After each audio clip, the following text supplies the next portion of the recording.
Alternative films often challenge the language of film, making personal expression and aesthetic exploration their primary concerns. And while the filmmakers in all the other categories are anxiously awaiting this evening to see which award they will receive in their respective categories, one filmmaker has been much more relaxed. That's because Academy voters selected only one film this year to represent alternative filmmaking.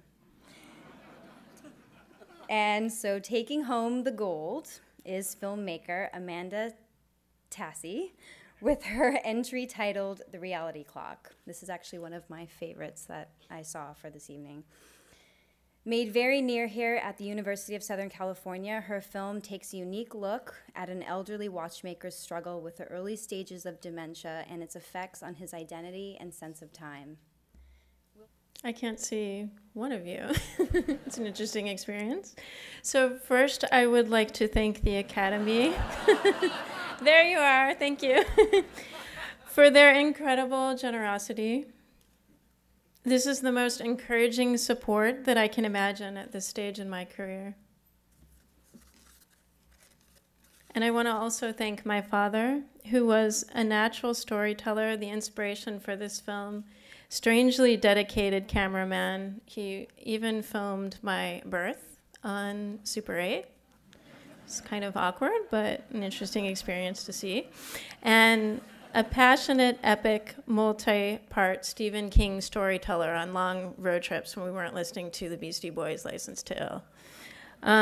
When he was sick, even though he could barely stand, he stood literally by my side during the initial shooting of the time-lapse photography scenes. It was a pilgrimage to places we had lived. And this film was inspired by him, though not directly about him. I'd also like to thank my ever-nurturing and supportive mom, who has inherited the position of #1 fan. Thank you, Mom. And to the individuals who opened up to me and shared the end part of their lives with me when I was a hospice volunteer worker and encountered many people who had dementia. To my incredibly talented and dedicated crew, Chris Swanson and Dick Kaneshiro, tireless, innovative artists and fabricators, Igor Nemirovsky, super fast and brilliant music composer, Chris Julian, an amazingly professional and talented sound mixer and sound artist. Voiceover actor J. Lewis Reed was a pleasure to work with. He completely got the feeling of the dialogue and channeled his own life experience into the film. Marco Tazioli, brilliant actor. He cries on cue. He also endures painstaking process of pixelation, turning a human actor into a puppet. It's an awkward experience, and he did it beautifully. Countless friends who pitched in for a day or two. Stereo mentors and gurus, Piri Hoberman, Eric Curlin, Brian Davis, John Christopher, and the LA 3D Movie Club and the 3D Force.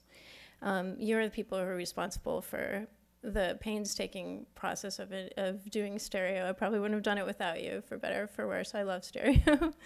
Faculty mentors Kathy Smith, Eric Hansen, Rachel Johnson, Steve Anderson, the USC Division of Animation and Digital Arts, and the IMAP Media Arts and Practice Program, the Sloan Science Foundation for an animation grant, and the Annenberg Fellowship for paying for school, which is an amazing thing. And most of all, I am so happy that some of you have connected with the film and found some meaning in it. To me, that is the greatest honor of all. Thank you very much.